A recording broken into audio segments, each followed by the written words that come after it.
Assalamualaikum warahmatullahi wabarakatuh. Terima kasih Datuk Timbalan Speaker.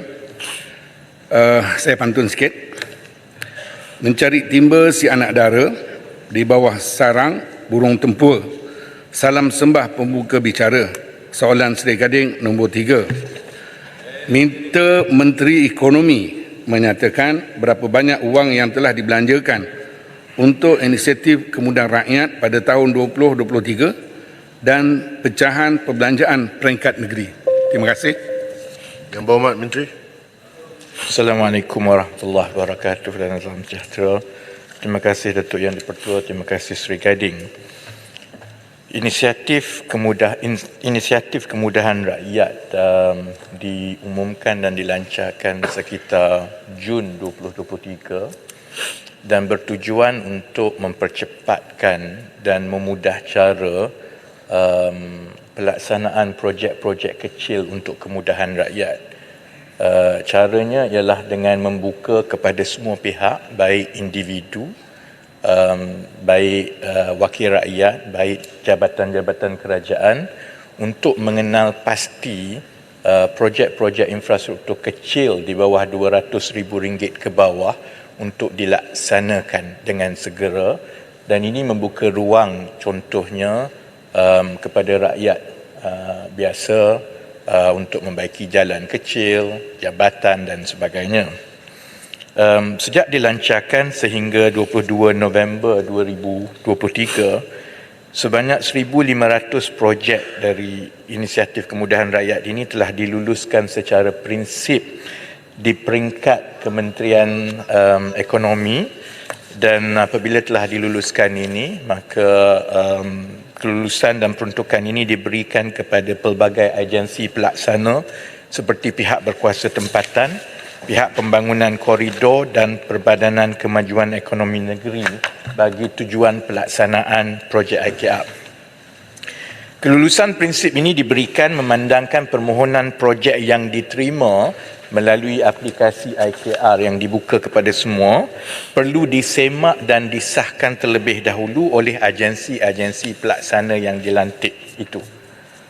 Prosesnya ialah pemohon akan memohon dan menyatakan di mana projek apa, tetapi kita tak tahu sebenarnya, takut dia nak buat jambatan depan rumah dia ke, maka perkara itu perlu disemak oleh agensi di bawah terlebih dahulu. Dalam hal ini, agensi pelaksana yang dilantik perlu melaksanakan siasatan tapak bagi menentukan kebolehsanaan projek dan kos projek serta memberi maklum balas kepada Kementerian Ekonomi untuk penyaluran peruntukan dan seterusnya dilaksanakan. Daripada 1,500 projek yang telah diluluskan secara prinsip di peringkat Kementerian Ekonomi daripada saringan awal, dalam tempoh 5 bulan sejak dilancarkan, 502 projek IKR telah dipersetujui dilaksanakan oleh pelbagai agensi dengan kos projek sebanyak RM76.3 juta. Kerana ia perlu diterima dan dipersetujui untuk dilaksanakan oleh agensi-agensi ini. Kalau saya boleh minta 2 minit lagi. Untuk baki projek-projek lain, ada lebih kurang 1,000 yang masih lagi menunggu maklum balas dan juga penerimaan daripada agensi pelaksana. Kementerian Ekonomi masih meneruskan tindakan susulan dengan pelbagai agensi pelaksana yang dilantik bagi mendapatkan maklum balas terkini bagi pelaksanaan baki-baki projek yang telah diluluskan secara prinsip berkenaan. Untuk makluman Datuk Yang di-Pertua contohnya, ada pelbagai sebab lah kenapa PBT ataupun agensi pelaksana yang lain menolak untuk tidak melaksanakan. Kadang-kadang dirasakan ini bukan tanggungjawab mereka. Ada juga contohnya dapatan dan maklum balas daripada agensi pelaksana bahawa pandangan mereka itu untuk kepentingan individu yang tidak memberi kesan yang besar kepada masyarakat setempat. Sehingga kini, daripada 76.3 juta ringgit yang telah diluluskan untuk 502 projek tersebut, sebanyak 57.2 juta telah disalurkan bagi pelaksanaan yang 500 projek ini sedang berjalan di seluruh Malaysia, dan pecahannya seperti berikutnya. Sabah tertinggi sebanyak 21.6 juta, kemudian Perak 7.2 juta, Pahang 6.5 juta, Sarawak 5.8 juta, Selangor 5.3 juta, Kedah 2.2 juta, Negeri Sembilan 2 juta, Johor 1.96 juta, Melaka 1.1 juta, Terengganu 1 juta, Kelantan 750,000, Perlis 670,000, Wilayah Persekutuan 556,000 dan Pulau Pinang RM400,000. Terima kasih, Datuk Yang di-Pertua. Yang Berhormat Sri Gading, soalan tambahan. Terima kasih kepada Menteri yang telah menjawab dengan baik, dan pecahan yang telah diberikan nampaknya Johor sikit sangat tu. Cuma soalannya, mohon Menteri jelaskan apakah mekanisme penilaian kelulusan permohonan bagi inisiatif kemudahan rakyat ini bagi memastikan bahawa konsep ketulusan tata kelola sentiasa diangkat dalam melaksanakan inisiatif ini, dan bagaimanakah kerajaan akan memantau bahawa peruntukan yang diluluskan itu digunakan bertepatan dengan objektif inisiatif kemudahan rakyat. Yang pertama. Yang kedua, mohon perhatian Menteri nyatakan kebiasaannya berapa lamakah proses permohonan ini akan mengambil masa sehingga pemohon akan dapat respon mengenai permohonan mereka. Sebab saya cadangkan laman sesawang permohonan IKR boleh ditambah baik dengan meletakkan status terkini pemohon bagi memudahkan mereka. Hal kerana saya dapati laporan bahawa pemohon tidak mengetahui akan status terkini permohonan mereka setelah permohonan dihantar. Terima kasih. Silakan Yang Berhormat Menteri. Terima kasih, Datuk Yang di-Pertua Sri Gading. Dari segi mekanismenya seperti yang saya sebut tadi, ia menggunakan parameter-parameter yang sama untuk projek-projek kecil seperti yang telah pun ditetapkan mengikut kaedah-kaedah perolehan dan pengkelasan kerajaan. Maksudnya 200,000 ke bawah, dia mestilah mempunyai manfaat kepada komuniti, bukan individu, dan had itu adalah tertakluk kepada BQ yang boleh dilaksanakan dalam 200,000 lah, dan ia akan dipohon oleh pemohon, baik wakil rakyat ke ataupun rakyat ataupun jabatan kerajaan, dan di peringkat Kementerian Ekonomi terlebih dahulu berdasarkan parameter dan syarat-syarat ini diberikan kelulusan secara prinsip, kemudian dihantar kepada agensi-agensi pelaksana. Yang ini Sri Gading yang saya ingat menimbulkan soalan yang Sri Gading bagi tadi, kerana kami perlu dapatkan beberapa kepastian dan pengesahan daripada agensi pelaksana terlebih dahulu. Pertama, agensi pelaksana perlu mengesahkan bahawa projek itu menepati syarat-syarat, iaitu terutamanya dia bukan untuk peribadilah. Kedua, yang agensi pelaksana bersetuju untuk melaksanakan, dan ketiga, selepas dia bersetuju untuk melaksanakan, dia perlu mengemukakan BQ untuk proses penyelaruan. Yang menjadi masalah itu ialah apabila tempoh masa untuk PBT ataupun agensi pelaksana ni untuk kembali ke Kementerian Ekonomi itu dia berbeza-beza. Ada agensi pelaksana yang laju, maka cepatlah disalurkan. Kalau yang perlahan tu, dan saya boleh maklumkan kepada Dewan, ada juga agensi di bawah, walaupun kita sebut kami nak bagi peruntukan, dia tak nak buat.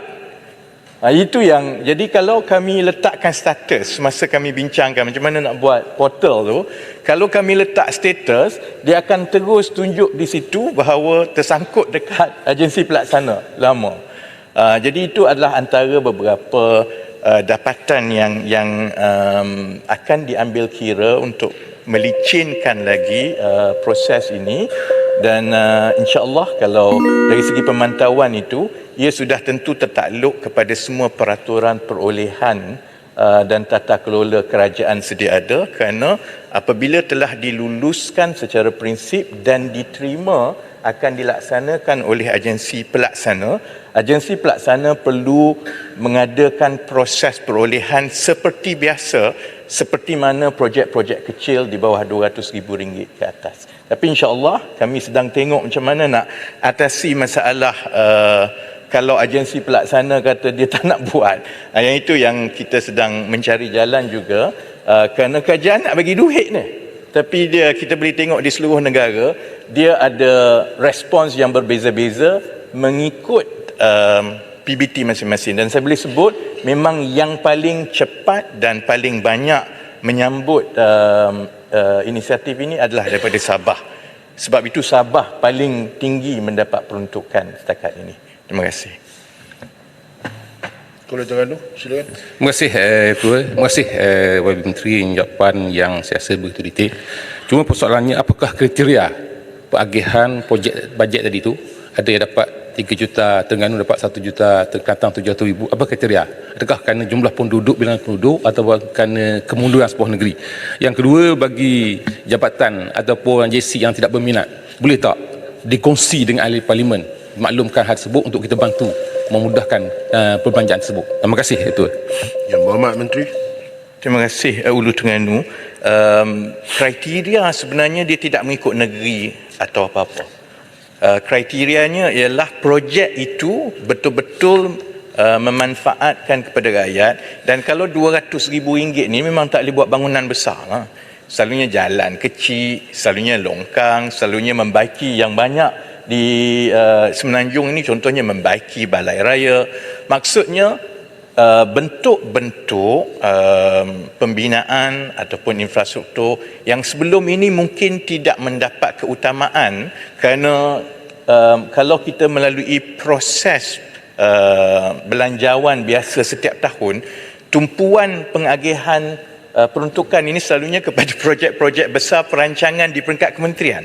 Sebab itu di peringkat Kementerian Ekonomi kita buka yang ini, kita bagi peruntukan kan. Jadi sebenarnya setakat ini daripada 1,500 itu dia tidak ada peraturan yang kami tetapkan kena negeri ini lebih dan sebagainya. Pandangan saya dan daripada maklumat yang ada selepas 5 bulan, dia sebenarnya banyak bergantung kepada pertama, sama ada penduduk di situ ataupun agensi di situ mengambil peluang ini atau tidak. Sebab itu di kawasan bandar sebenarnya agak rendah, kerana bagi mereka tak apalah, dia tak ada terdesak sangat. Tapi di peringkat luar bandar, terutamanya di Sabah, di Sarawak, sebab mungkin dia dah minta jalan tu lama, jadi itu yang menyebabkan ada beberapa negeri lebih tinggi. Yang kedua, sudah tentu dia bergantung kepada PBT. Dan atas saranan Hulu Terengganu tadi, dan saya juga mendapat makluman yang sama daripada wakil-wakil rakyat yang lain, insya-Allah selepas ini kita akan usahakan untuk dikongsi dengan wakil-wakil rakyat. Kalau memang kami dah luluskan tapi PBT tak nak buat, jadi saya nak bagi kat wakil rakyat, tolong pergi beritahu PBT, sila buat. Sebab dia kalau tidak dia merugikan rakyat, sedangkan benda ni diminta oleh rakyat sendiri. Saya faham PBT ataupun mungkin agensi lain dia kata kami ada banyak senarai kerja yang lain ni, tiba-tiba kamu nak bagi suruh buat yang ini pula, jadi ini bukan keutamaan kami. Jadi insya-Allah mengambil saranan yang diberikan oleh Hulu Terengganu tadi itu, insya-Allah akan dikongsikan juga dengan wakil-wakil rakyat supaya boleh berbincang dengan agensi-agensi itu supaya dapat dilaksanakan dengan segera. Terima kasih. Terima kasih Yang Berhormat Menteri.